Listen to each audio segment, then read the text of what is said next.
বাড়ির সামনে দিয়ে এই যে পানির এই অবস্থা।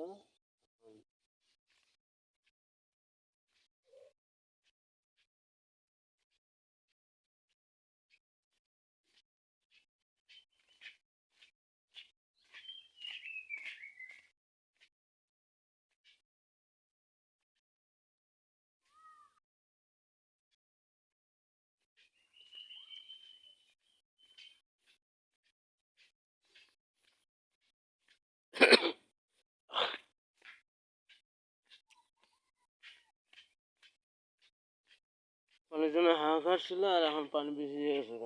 এই পানি নামার কোনো ব্যবস্থা নাই। পানি যদি নামাই দিতে যাই তাহলে একেবারে ভাঙিয়ে ছিল চুরমার হয়ে যাবো। লিচু আছে, আম গাছ।